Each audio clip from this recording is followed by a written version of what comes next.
Olá, queridos amigos, queridas amigas, que a graça e a paz de Jesus estejam com cada um de vocês, que o Espírito de Deus possa inundar seus corações, dando-lhes um feliz dia. Vamos estudar a lição e hoje, segunda-feira, 6 de maio, a lição 6, ela tem como título Períodos de Tempos Proféticos.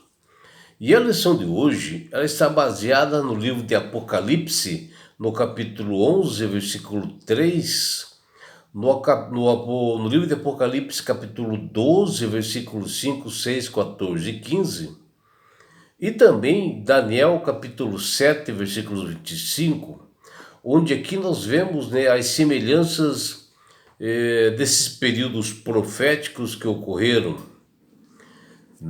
no mundo, né? O que nós vemos aqui é que em Daniel capítulo 7, versículo 25, diz que o chifre pequeno ou a Roma espiritual, que no caso aqui nós já estudamos, que é o que a Roma espiritual, que é o chifre pequeno, ela os originou dos outros 10 chifres que Daniel havia sonhado e ter visão, e ter aquela visão, né?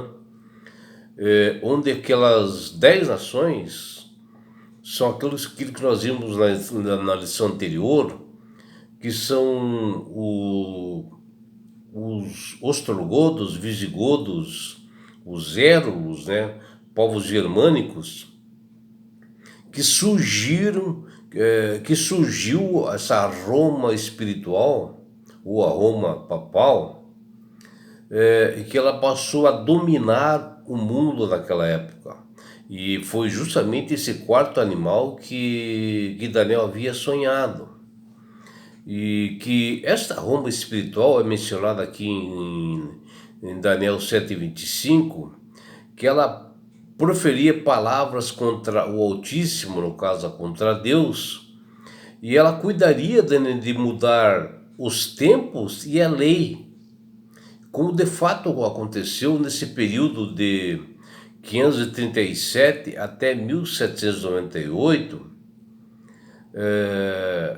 onde houve um domínio total, né, da Igreja Romana, onde ela se uniu governo e religião, mas ela tinha total poder para fazer as coisas. E aqui nós vemos que uma das mudanças era o catecismo, né, que eles criaram, cujo conteúdo existe, né, até hoje, e que é mencionado aqui na Bíblia, onde ela mudaria, né, leis, mudaria tempos, né, justamente em cima desse catecismo, e que embora realmente foi eliminado o poder da Igreja Católica em 1798, mas ela prosperou, né, esse catecismo até hoje, que existe, onde o papado declara que ele pode modificar a lei divina, onde nós vemos, né, dos jornais recentemente sobre isso. E já em Apocalipse 11:3, as duas testemunhas, né, que é a palavra de Deus do Antigo e Novo Testamento, ela profetizou que por um período de 1260 anos estaria um tempo obscurecido, né, através desse poder de Roma papal, onde o mundo seria dominado realmente por Roma. E a diferença de Daniel para Daniel 7 para Apocalipse 11 justamente está nesses aspectos desse período profético, né? E para nós entendermos assim, nós temos que ler algumas coisas das Sagradas Escrituras para nós termos o devido entendimento. O que nós vemos aqui no livro de Daniel, capítulo 7, o profeta, após ele revelar, né, o sonho do Nabucodonosor, ele tem uma visão relacionada ao futuro, um pouco mais distante, que, no nosso tempo. E ele enxerga um quarto e terrível animal que ele, o profeta Daniel, nunca havia visto na natureza. E ele possuía 10 chifres, né? Que eu mencionei, que foram os 10 nações, né, germânicas que foram criadas, né? Que estavam com o poder no mundo na época. E desses 10 chifres é que surgiu essa Roma política, né? A Roma papal, que ela saiu da divisão de outros 10 reinos, né?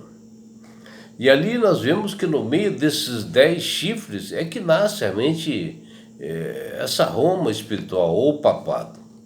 E ele, Daniel menciona, nesse capítulo 7, que esse chifre pequeno, ou a Roma papal, causaria muitos sofrimentos ao povo de Deus, aqueles que guardam os mandamentos e têm a fé em Jesus. E o profeta menciona o período assim por um tempo, 2 tempos e a metade de um tempo, que fala ali em Daniel 7:25. E conforme o próprio livro de Daniel, esse tempo correspondente a ano, que está lá em Daniel 11:13, e que fala aqui em Daniel 7, desses 3 tempos e meio, ou seja, 3 anos e meio, esse é justamente o período que aparece em Apocalipse 11:3, 12:6, 14 e 13:5, onde são 42 meses, né? 3 anos e meio vezes 12, e 1260 dias são os 42 meses vezes 30, que são 1260 dias, considerando ainda que na profecia um dia profético equivale a um ano literal, que nós podemos ver ali em Números capítulo 14, versículo 34, e Ezequiel capítulo 4, versículos 6 e 7, 1260 dias proféticos representam 1260 anos, que foi o período de perseguição da Roma espiritual, a perseguição que eles fazem para as 2 testemunhas, que fala em Apocalipse 11:3, que é justamente, né, a palavra de Deus, que é o Antigo e o Novo Testamento, onde a Igreja Católica Romana, na época da Inquisição, pisou na verdade, né? Que é a palavra de Deus, que é a Bíblia, né? E essas 2 testemunhas, que é a Bíblia, profetizaram o que aconteceria nesse período, e a história menciona para todas as pessoas verem que está ali nas Escrituras. E esse período de 1260 anos de perseguição, Jesus também profetizou lá em Mateus capítulo 24, do versículos 15 a 22. Porque Satanás, ao perceber, né, que Jesus morreu e ressuscitou, que ele venceu a morte e o pecado, e que ali ele, Satanás, estava derrotado, né, porque ele achava que Jesus não ia ressuscitar, começou a perseguir as 2 testemunhas. No caso, ele queria queimar a palavra de Deus, eliminar a palavra de Deus do mundo. E a palavra realmente é de Deus, né, a Bíblia. E esses 1260 anos foi o período de domínio da Roma espiritual, que foi de 538 depois de Cristo, do imperador Diocleciano, e terminou em 1798 com a prisão do Papa Pio VI pelo general Berthier na Revolução Francesa, terminando a autoridade civil e religiosa da Roma, né, ou o papado sobre o mundo, não tendo mais autoridade, supremacia como o governo terrestre. É claro que a história mostra e aponta que houve perseguição às escrituras, né, a Bíblia, antes de 538 depois de Cristo, onde os romanos tentaram eliminar e zombar ou suprimir a Bíblia durante perseguições que foram várias, né? Logo após a morte de Cristo, né? Que eles perseguiram os cristãos, perseguiram a igreja. Porém, não foi assim oficial, né? E sanguinário quanto essa do imperador pagão Diocleciano, que aconteceu ali no início de 284, que foi até 305 depois de Cristo. Foi o início dessa perseguição feroz, aliado à Igreja Católica, e que foi tudo profetizado, né, tanto em Daniel 7 como o Apocalipse 11. Embora muitos dos cristãos não tivessem a Bíblia nas mãos, alguns tinham os pergaminhos, né, manuscritos bíblicos, que eles foram obrigados e tomados a entregar, e foram queimados e profanados em praças públicas, né? E outros cristãos que não quiseram entregar, eles foram mortos devido à sua fé. E por fim, né, a palavra de Deus emergiu honrada e vitoriosa desse ataque violento. E ao término, né, do período profético de 1260 anos, de um tempo, 2 tempos e metade de um tempo, que o profeta Daniel predisse ali em Daniel 7:25, que ocorreu ali na Idade Média, terminou antes da Revolução Francesa, com a ascensão de Napoleão, que ele mandou que o general Berthier prendesse o Papa, né, e que de fato ocorreu, tirando total autoridade do Papa, e o fim desse período de 1798, onde Roma tinha um poder enorme sobre o mundo. E esse período ele é chamado de escuridão espiritual, devido aos decretos, né, humanos que substituíram estatutos e mandamentos divinos.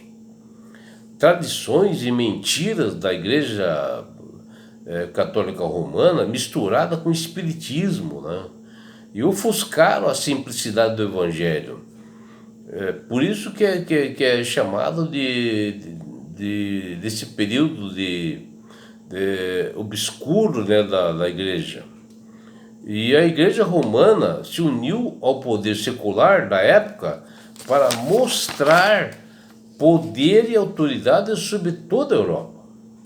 E durante esses 1260 anos, profetizados em Daniel 7 e também por João no Apocalipse 11, a palavra de Deus, a Bíblia, o Antigo e o Novo Testamento, né, ou seja, as duas testemunhas, que assim é chamada nas Escrituras, foi revestida de pano de saco, ou seja, suas verdades foram escondidas, foram obscurecidas nesse período sobre um vasto pilhar assim de costumes, tradições da Igreja Católica, no caso.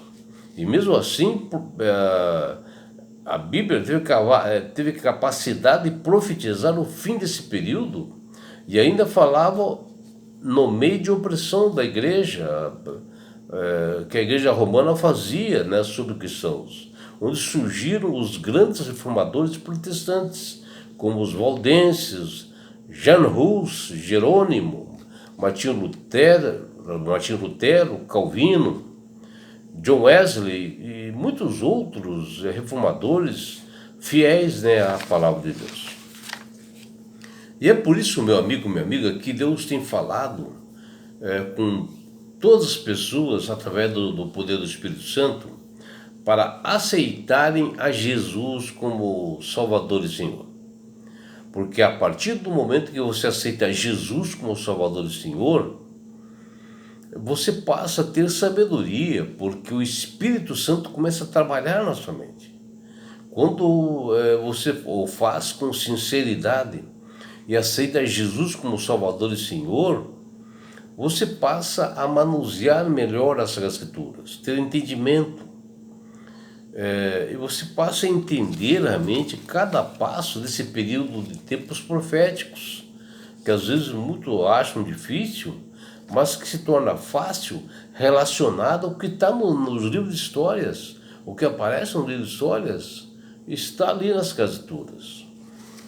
E não é só isso, meu amigo, minha amiga. Quando você aceita Jesus como Salvador e Senhor, você ganha esse presente de Deus que chama-se salvação.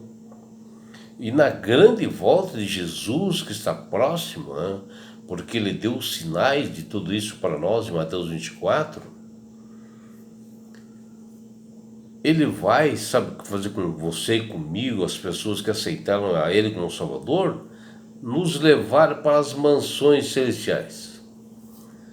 Um lugar, meu amigo, minha amiga, de onde não haverá mais morte, não haverá mais dores, aflições, nem perseguições, porque você estará no céu, porque lá você terá a oportunidade de ver face a face Jesus, você poderá ver teus entes queridos.